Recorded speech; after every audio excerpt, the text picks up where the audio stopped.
और खबरों में आगे बढ़ेंगे। केंद्र सरकार के 8 साल पूरा होने के मौके पर बीजेपी के प्रदेश अध्यक्ष ने टोंक में जनसभा को संबोधित किया। जनहित में लिए केंद्र सरकार के फैसले के बारे में जनता को बताया तो गहलोत सरकार के कामकाज पर भी गंभीर सवाल खड़े किए। ईडी की राहुल गांधी से पूछताछ को लेकर सतीश पूनिया ने चुटकी ली। पूनिया ने कहा कि संवैधानिक संस्था की ओर से पूछताछ को लेकर कांग्रेस का विरोध दुर्भाग्यपूर्ण है। उन्होंने बीजेपी के पोस्टर में वसुंधरा राजे की तस्वीर न होने पर भी सफाई दी तो नुपुर शर्मा विवाद पर सभी धर्म के प्रति आदर का भाव रखने की नसीहत। माननीय प्रदेश अध्यक्ष जी का स्वागत सम्मान करना चाहते हैं। रतनदीप जी, राजू जी, अंकित जी। राजस्थान में भ्रष्टाचार का मेन्यू कार्ड बन गया। किस महकमे में कितने पैसे लगेंगे इसकी रेट लिस्ट बाकायदा है और इसको अधिकारियों ने स्वीकार किया है कि राजस्थान में इस तरीके का भ्रष्टाचार कांग्रेस पार्टी में पनपा। राजस्थान में हिंदुस्तान की सर्वाधिक बेरोजगारी है 32% और इस बेरोजगारी में कोर्ट में खाद का काम किया रीट की चीट ने। के पोस्टर बैनर से बीजेपी की राष्ट्रीय उपाध्यक्ष का फोटो बिल्कुल गायब है, किस तरीके से देखते हैं?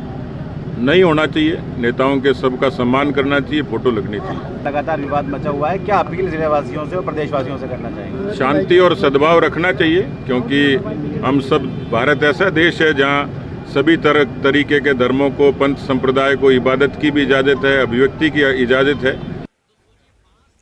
उधर कोटा के उत्तर के पूर्व विधायक प्रहलाद गुंजल ने सरकार पर हमला बोला है और माफिया को संरक्षण देने का आरोप लगाया है। इसके खिलाफ प्रहलाद गुंजल ने सोमवार को बसोली टोल नाके पर धरना प्रदर्शन किया। इस दौरान दिन भर प्रशासन और प्रदर्शनकारियों के बीच वार्तालाप होती रही, लेकिन वार्तालाप विफल हो गई। बाद में प्रदर्शनकारियों ने हाईवे को जाम कर दिया। इससे पूर्व विधायक प्रहलाद गुंजल ने बताया कि देर रात को पुलिस ने सो रहे लोगों पर लाठीचार्ज किया। इस लाठीचार्ज में कई लोग घायल हो गए। गुंजल ने कहा कि सरकार लाठी के दम पर आम जनता की आवाज को दबाना चाहती है, लेकिन ये नहीं होगा। जल्दी ही रणनीति बनाकर बूंदी जिले में चल रहे अवैध बजरी परिवहन का खेल बंद कराया जाएगा। हमारी प्रमुख मांग है कि माफियाओं के साथ मिली भगत में शामिल थाना अधिकारी को शीघ्र सस्पेंड किया जाए।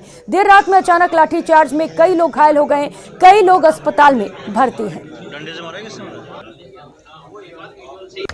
पिछले 2 महीने से बजरी माफिया बूंदी जिले के बसोली मोड़ पर गुंडागिर्दी कर रहा है। सतूर और आसपास के लोगों के और बजरी माफिया के बीच में तनाव। हमने कल प्रदर्शन का कॉल किया था कि अवैध नाका हटाया जाए और पहले गांव वालों ने जो आवाज उठाई बजरी माफिया के खिलाफ, उनको पेड़ों पर उल्टा लटका कर मारा। उस सीआई को सस्पेंड करो। वहीं करीब 2 सप्ताह बाद आज फिर से प्रदेश कांग्रेस कार्यालय में जनता दरबार लगा। आज यूडीएच मंत्री शांति धारीवाल और प्रदेश कांग्रेस उपाध्यक्ष राजेंद्र चौधरी ने फरियादियों की समस्याएं सुनी। हालांकि मंत्री राजेंद्र यादव और पीसीसी सचिव देशराज मीणा दिल्ली होने के चलते जनसुनवाई में शामिल नहीं हुए। बड़ी संख्या में फरियादी इस जनसुनवाई में पहुंचे और अपनी समस्याएं सुनाई। इस मौके पर मंत्री शांति धारीवाल ने भरतपुर में चल रहे आरक्षण आंदोलन पर कहा कि सभी को अपना अपना आरक्षण मांगने का हक है और सरकार इस मामले पर विचार भी करेगी। हालांकि धारीवाल ने आरक्षण के वर्गीकरण वाली बात पर चुप्पी साध ली। उधर राहुल गांधी से ईडी के पूछताछ पर धारीवाल ने कहा कि अगर इस तरह से बेकसूर लोगों को परेशान किया जाएगा तो न केवल कांग्रेस कार्यकर्ता बल्कि जनता भी उठ खड़ी होगी और करारा जवाब देगी। भाई, सबको अपनी अपना आरक्षण मांगने का हक है।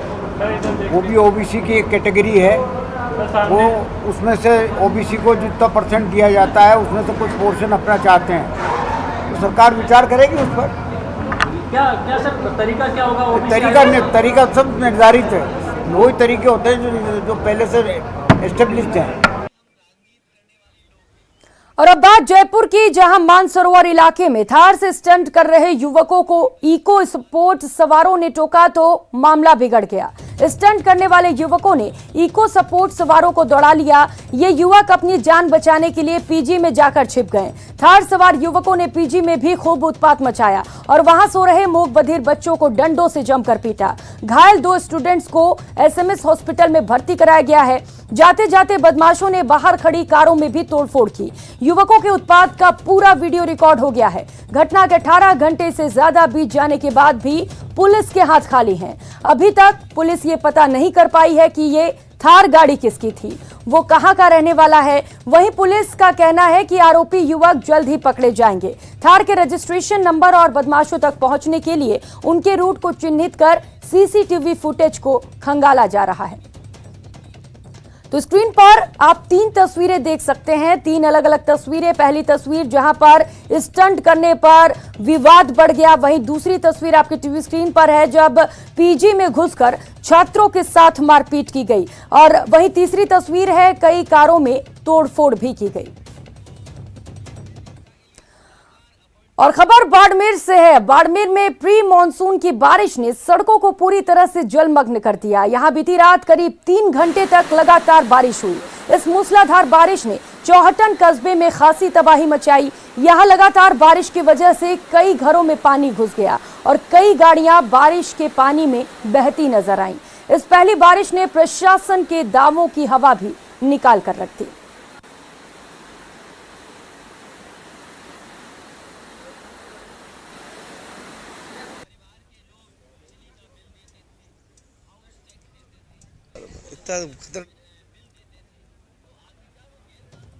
तो ये तस्वीरें आपको दिखा रहे हैं बाड़मेर से, जहां पर इस मानसून की पहली बारिश हुई और पहली बारिश में ही सड़कें लबालब पानी से नजर आई। आप तस्वीरें देख सकते हैं और जिस तरीके से प्रशासन लाख दावे कर रही थी कि सभी तैयारियां कर ली गई हैं मानसून को देखते हुए, और उन तमाम दावों की पोल खुलती हुई नजर आई। और रुक कर लेते हैं अगली खबर का। कोरोना काल में स्कूल 2 सालों तक बंद रहे। शिक्षा के नुकसान की भरपाई के लिए राजस्थान सरकार बच्चों के लिए ब्रिज कोर्स की शुरुआत करने जा रही है, जिसके लिए राजस्थान का शिक्षा विभाग अब नए सत्र से स्कूलों में पढ़ाई का पैटर्न बदलने जा रहा है, ताकि कोरोना काल में हुए लर्निंग गैप को कम किया जा सके। कोरोना काल में बच्चों की शिक्षा के स्तर में भी गिरावट आई है। नए सत्र में कक्षा 1 से 8 के करीब 1 करोड़ बच्चों को ब्रिज कोर्स करवाया जाएगा। इसके लिए सरकार ने 75 करोड़ रुपए का बजट भी शिक्षा विभाग को दिया है। ब्रिज कोर्स के माध्यम से स्कूली बच्चों की भाषाई और गणितीय दक्षता में सुधार लाया जाएगा। RSCERT ने इसकी कार्य योजना बनाकर किताबें भी तैयार कर ली हैं। प्रोसेस हुए हैं, क्योंकि हम सब जानते हैं कि पिछले लगभग 2 साल में स्कूल्स लगभग बंद रही हैं और बच्चों को ऑनलाइन क्लासेस दी गई हैं। तो जो लर्निंग लॉस हुआ है उसकी रिकवरी करने के लिए माननीय मुख्यमंत्री महोदय ने बजट में 3 महीने के ब्रिज कोर्स की घोषणा की है। उसके साथ साथ माननीय मंत्री महोदय के निर्देशन में शिक्षा विभाग इस लर्निंग लॉस को कवर करने के लिए अनेक तरह के प्रोग्राम्स चलाने वाला है। रेमेडियल कोर्सेज चलाने वाला है। ब्रिज कोर्स की मैंने बात कही, वर्कबुक्स हमारी डिज़ाइन होकर के आ गई हैं। इसी तरह हम कई सारे जो संस्थाएं हैं, जो हमारे प्राइवेट पार्टनर्स हैं, कॉरपोरेट बॉडीज हैं, उनके साथ MOU कर रहे हैं। और फिलहाल यहाँ वक्त चला छोटे से ब्रेक का, कहीं मत जाइएगा, लौटेंगे फौरन।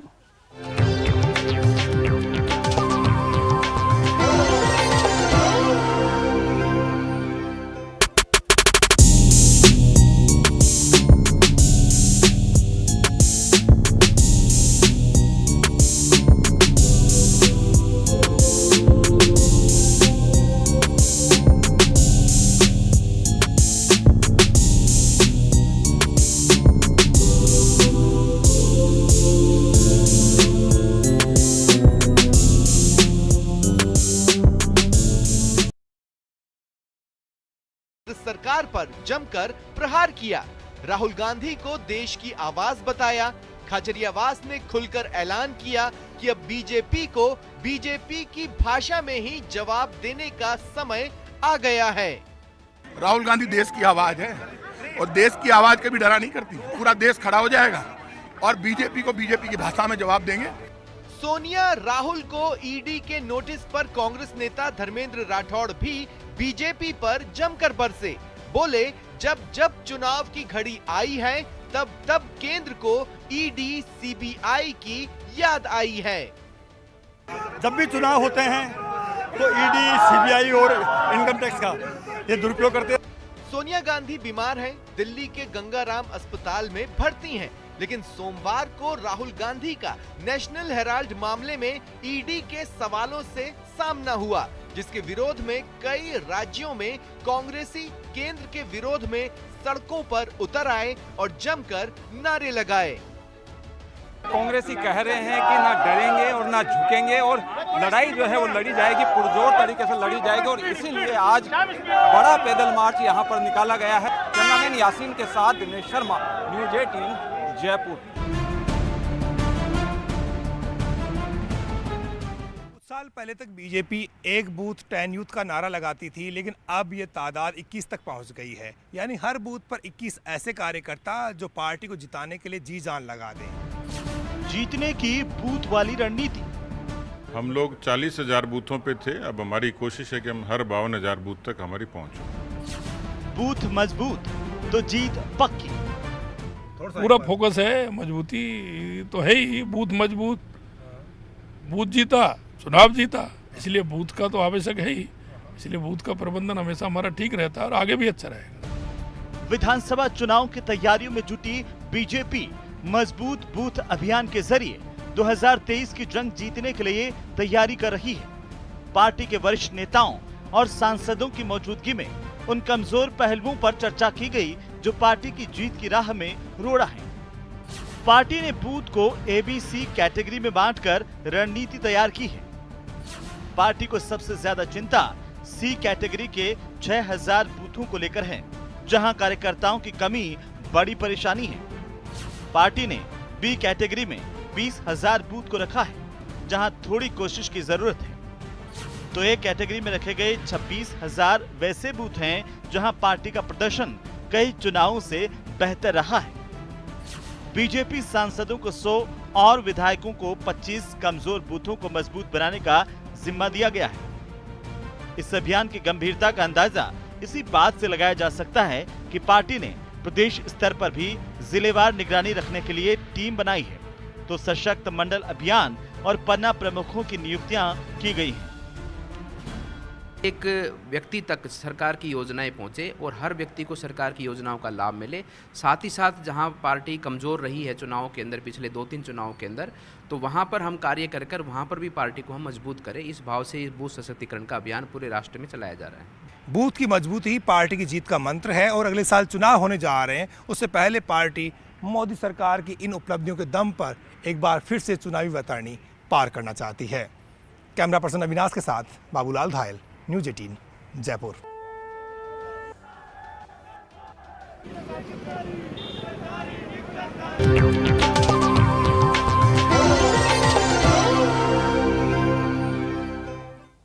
ब्रेक के बाद आप सभी का स्वागत है। सोने और चांदी की कीमत एक बार फिर से फीकी पड़ गई है। जयपुर में लगातार 2 दिन से सोने चांदी के भावों में भारी गिरावट दर्ज की गई। आज सुबह सराफा बाजार खुलते ही सोने में 1,150 और चांदी में करीब 1,250 रुपए की टूट दर्ज की गई, जिसके बाद जयपुर सराफा ट्रेडर्स कमेटी ने सोने और चांदी का मौजूदा भाव जारी कर दिया।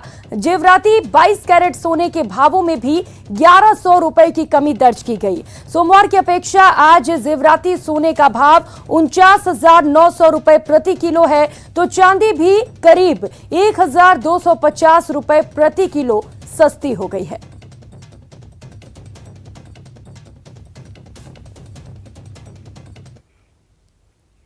उधर विश्व रक्तदाता दिवस के मौके पर राजधानी में आज राज्य स्तरीय सम्मान समारोह का आयोजन किया गया। स्वास्थ्य भवन में आयोजित समारोह में चिकित्सा मंत्री परसादी लाल मीणा ने सर्वाधिक रक्तदान करने वाले रक्तदाताओं और संस्थाओं को सम्मानित किया। इस मौके पर स्वास्थ्य सचिव डॉक्टर पृथ्वी और NHM MD के डॉक्टर जितेंद्र सोनी मौजूद रहे। सम्मानित होने वालों में 121 बार ब्लड डोनेट करने वाले कोटा के हरजिंदर सिंह, 105 बार रक्तदान करने वाले बारा के राजेंद्र सोनी, 103 बार ब्लड डोनेट करने वाले अजमेर के धीरज गोयल समेत सर्वाधिक रक्तदान करने वाले 14 रक्तदाताओं को भी सम्मानित किया गया। इस मौके पर परसादी लाल मीणा ने कहा, रक्त की कोई कीमत नहीं होती। चिकित्सा मंत्री ने कहा कि आने वाले समय में जिला स्तर पर होने वाले राष्ट्रीय कार्यक्रमों में रक्तदान करने वाले रक्तदाताओं को सम्मानित किया जाएगा।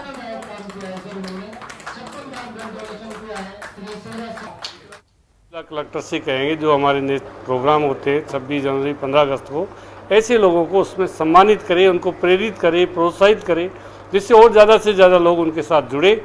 और इसमें सबसे जो योगदान है हमारे नौजवानों का है, यंगस्टर का है, तो निश्चित रूप से वो बधाई के पात्र। हम चाहेंगे और भी इसमें लोग जुड़े, उसके लिए हम क्या कर सकते हैं उस पर विचार करके माननीय मुख्यमंत्री महोदय को हम निवेदन करें।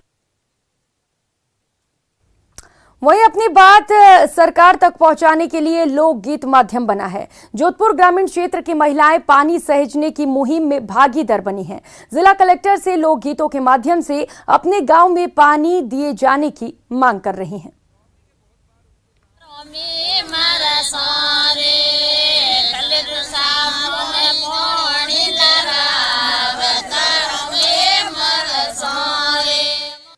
गांव की नदी के नजदीक बैठी महिलाएं जिला कलेक्टर से पानी देने की गुहार लगा रही हैं। नजारा है जोधपुर से महज 40 किलोमीटर दूर सरगांव का। यहां महिलाएं नाच भी रही हैं, गा भी रही हैं और अपनी मांग भी सरकार तक पहुंचा रही हैं, ताकि पानी की किल्लत दूर किया जाए, पशुओं की प्यास बुझाई जाए।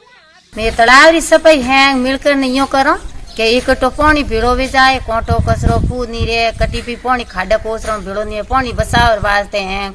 गोमरी मिलकर तालाब में सफाई करी।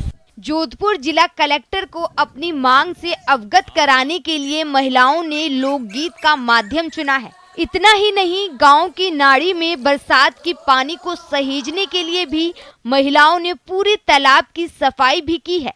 जोधपुर के ग्रामीण क्षेत्र की महिलाओं ने लोकगीत का माध्यम चुना और पानी सहेजने को लेकर, पानी की मांग को लेकर अपनी बात पहुंचाने का प्रयास किया है।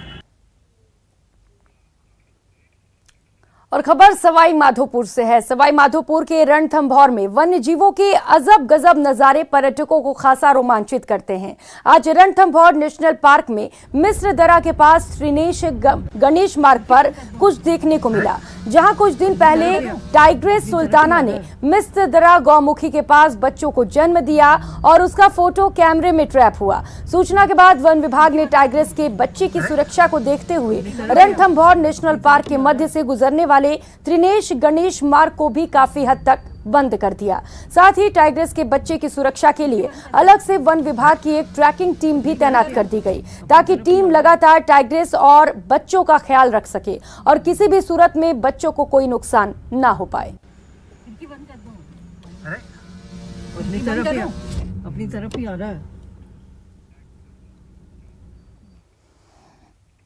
इस बुलेटिन में फिलहाल इतना ही। अपने पसंदीदा चैनल न्यूज़ 18 राजस्थान की ताजा तरीन खबरों को देखने के लिए आप विजिट कर सकते हैं हमारी वेबसाइट news18rajasthan.com। फिलहाल इतना ही। नमस्कार।